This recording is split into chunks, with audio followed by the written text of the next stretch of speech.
A Revolução Francesa fez parte de um conjunto de eventos que mudaram o sistema de poder e a sociedade na Europa.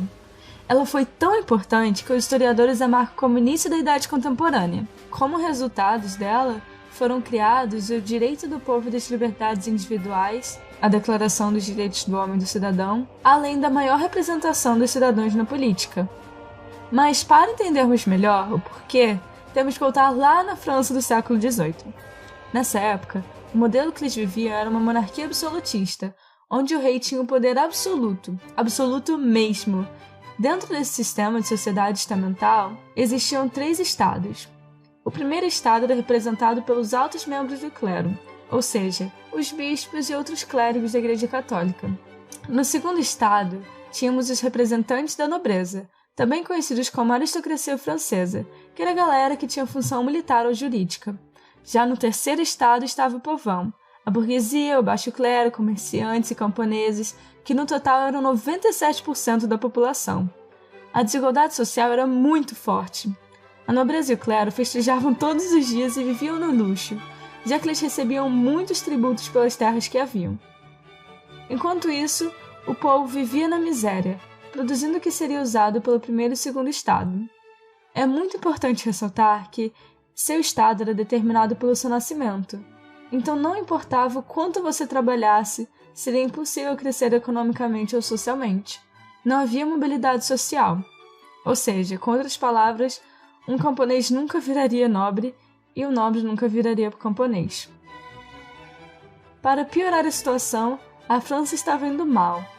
No último século, se enfiou em várias guerras, sendo as mais importantes a Guerra dos 7 Anos contra a Inglaterra e a Guerra de Independência dos Estados Unidos, onde a França deu apoio às 13 colônias. Essa última foi uma vingança do rei da França por ter perdido colônias para a Inglaterra na guerra anterior. Seu envolvimento nesses combates e os gastos super desnecessários do governo francês enfraqueceram bastante a economia. Além disso, tinha um vizinho batendo na porta. A Inglaterra se dando bem com a Revolução Industrial. A Inglaterra já tinha acabado com o absolutismo monárquico faz tempo, durante a Revolução Gloriosa, quando a burguesia passou a ter maior poder político pelo parlamento, e assim tiveram mais espaço para defender seus interesses e desenvolver o modelo capitalista. A França, por outro lado, estava bem atrasada nesse processo, quase vivendo em um sistema feudal e com poucos investimentos nas indústrias, já que a nobreza e o clero resistiam muito às medidas que podiam resultar na perda de seus privilégios medievais. Ou seja, eles estavam em uma crise muito pesada, cheia de dívidas, e quem era que mais sofria? Isso mesmo, o povão do terceiro estado. Os camponeses, pequenos e grandes comerciantes, tiveram que pagar pela crise econômica através de impostos cada vez mais absurdos, tendo que dar boa parte da renda que eles tinham para sobreviver. Para piorar, os verões e invernos dos anos anteriores foram muito pesados, fazendo com que a colheita de 1788 fosse horrível, gerando uma inflação braba e uma onda de fome duríssima. Foi nesse tempo que a burguesia começou a apoiar bastante uma corrente filosófica chamada Iluminismo. O pensamento filosófico iluminista teve início no final do século XVII, incentivando o uso da razão, a luz, o conhecimento contra o regime absolutista, que eles definiam como as trevas, onde o rei e a igreja concentravam o poder e mantinham os privilégios. A burguesia se apropriou dessas ideias pois lhe beneficiavam e atendiam aos seus interesses. Os filósofos franceses tinham a Inglaterra pós-Revolução Gloriosa como exemplo, se inspirando muito no pensador John Locke. O principal lema do iluminismo era liberdade, igualdade e fraternidade, e seus maiores representantes na França eram Voltaire e Rousseau. Além disso, os burgueses defendiam o liberalismo econômico na França, as liberdades individuais e a separação entre igreja e Estado. Por esse motivo, a Revolução Francesa é chamada de uma Revolução Burguesa. Inspirados a reivindicar por melhores condições de vida e representação política, o povo, que já estava passando fome, começou a tomar as ruas e exigir ações do rei. O rei Luís XVI tinha que solucionar o problema.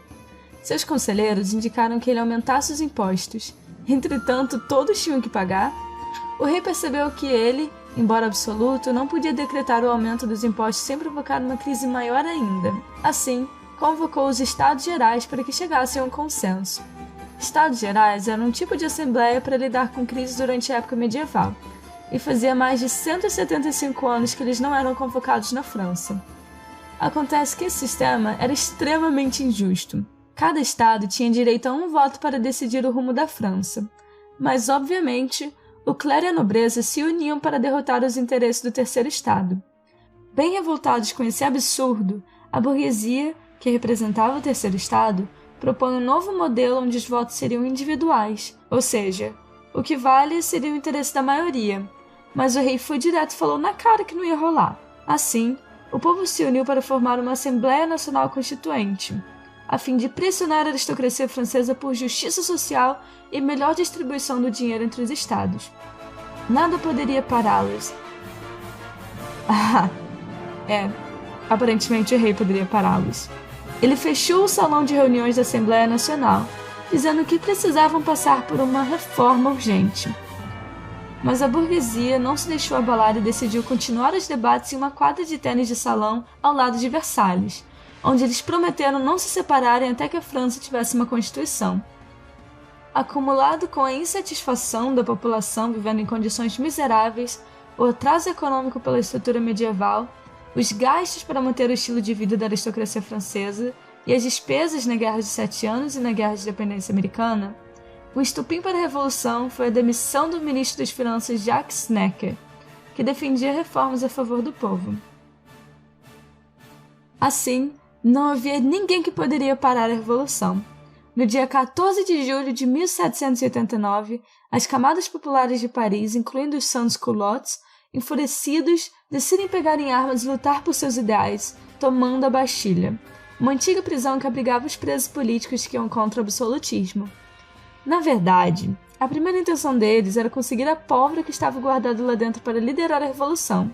Nessa época já havia poucos prisioneiros lá, mas enfim. Acabou que esse acontecimento ficou tão marcante que espalhou o processo revolucionário por toda a França, até as zonas rurais. Os camponeses temiam muito a reação dos aristocratas aos acontecimentos de Paris, com medo que eles deixassem a população sem alimento. Então, a conclusão deles foi: vamos partir para o ataque primeiro. Os camponeses ficaram muito loucos e começaram a invadir as propriedades dos aristocratas, saqueando e assassinando os proprietários, além de exigir o fim de alguns dos impostos e mais comida. Essa investida ficou conhecida como Grande Medo e foi parte da radicalização do povo. Assim, uma série de mudanças se seguiu pela França. A Assembleia Nacional instituiu vários decretos que cortavam os privilégios da nobreza, como a isenção de impostos e o monopólio sobre as terras. Além disso, anunciaram a Declaração dos Direitos do Homem e do Cidadão, um dos documentos mais importantes da Revolução Francesa, que dizia que todos os homens, sim, somente os homens, eram iguais e livres perante a lei. Esse documento serviu de base para muitas constituições ao redor do mundo, inclusive a Declaração Universal de Direitos Humanos da ONU. No entanto, vendo a França inteira em caos, a burguesia tomou posições conservadoras para frear o povo. Enquanto isso, a nobreza e o clero começaram a fugir em massa para outros estados absolutistas. Até o rei tentou escapar, mas foi reconhecido antes que chegasse à Bélgica. Grupos começaram a planejar uma contra-revolução para reverter as mudanças, inclusive o clero, que não gostou nada de quando tiveram seus privilégios atacados pela Constituição Civil do Clero, em 1790. Em 1791, foi criada uma nova Constituição Francesa, que transformou o Estado em uma monarquia constitucional, que durou só por um ano, e ainda declarou a igualdade de todos perante a lei, o voto masculino censitário e a confiscação das terras do clero. Uma vez que a influência e o poder da burguesia crescia na França, eles tiveram necessidade de controlar o resto da sociedade. Dentro do processo revolucionário existiam dois grupos políticos, os girondinos, que eram geralmente parte da alta burguesia e defendiam que as mudanças deveriam ser contidas, sem mudar a estrutura econômica. Já no outro lado existiam os jacobinos, que queriam implantar o caos mesmo. Eram formados de pequenos burgueses e até alguns camponeses, e achavam que as mudanças deveriam ser mais radicais, com a execução do rei. Se sentindo ameaçado pela onda revolucionária, o rei Luís XVI articulou um levante contra a revolução com o apoio da Áustria e outros estados absolutistas. E assim, os revolucionários franceses, que juntos formaram um exército voluntário chamado Guarda Nacional, declararam guerra, em abril de 1792. Essa declaração abriu caminho para que os jacobinos tomassem o poder e instaurassem um período que ficou conhecido como Terror. Com o tempo, a Assembleia Nacional começou a se chamar Assembleia Legislativa, que depois se tornou Convenção Nacional, e seus membros eram declarados por sufrágio universal masculino, ou seja, todos os homens, independente da riqueza, poderiam votar. Dessa forma, a monarquia francesa foi derrubada e instauraram a república. O rei Luís XVI deixou de ser o líder da França, e quando a galera descobriu sua traição, ele foi sentenciado à morte na guilhotina. Mas afinal, por que a palavra usada para descrever esse período foi terror? O líder jacobino Maximilien Robespierre era um surtado que utilizou do medo para estabilizar a situação política do país e controlar as massas populares, pela perseguição dos opositores e a defesa de seus ideais no Comitê da Salvação Pública. Eles defendiam, acima de tudo, a igualdade de execução. Agora todos os criminosos, independente das origens, seriam executados da mesma forma, na guilhotina. Durante seu mandato, mais de 40 mil pessoas, principalmente representantes da Igreja Católica e aristocratas, perderam suas cabeças na guilhotina, mas logo Robespierre bebeu do seu próprio veneno. Em 1794, os girondinos, com o apoio da alta burguesia, realizaram um golpe chamado Reação Thermidoriana e aplicaram uma série de medidas para reverter as decisões radicais, começando por mandar o próprio Robespierre e seus apoiadores para a guilhotina. Em 1795, a convenção foi substituída por diretório, com o objetivo de evitar que o poder caísse nas mãos de um único indivíduo novamente. Eles voltaram com um voto censitário, mas a forte repressão ao povo, agora por parte da Guarda Nacional Francesa, continuou.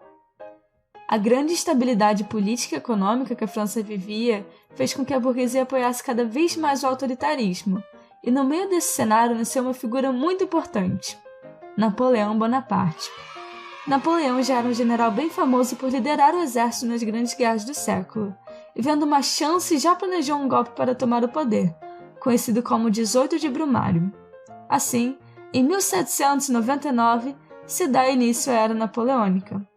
Então, quais foram as consequências da Revolução Francesa? Os estados passaram a ser controlados pela burguesia e sua forma de ver o mundo, a busca pela acumulação de capital, o lucro e a propriedade privada. Eles espalharam a ideia dos direitos naturais do homem, a vida, a liberdade e a propriedade. Tanto o grupo mais beneficiado foi a burguesia. Eles se separaram dos colegas do terceiro estado, ou o povo, e assumiram o poder político e econômico.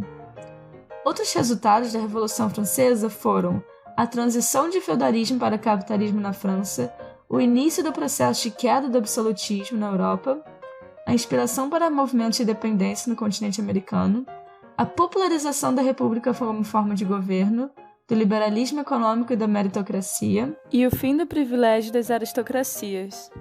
Eu espero que você tenha gostado desse vídeo. Manda lá no grupo do WhatsApp para os seus amigos que também estão desesperados pela prova de amanhã. Muito obrigada e até a próxima!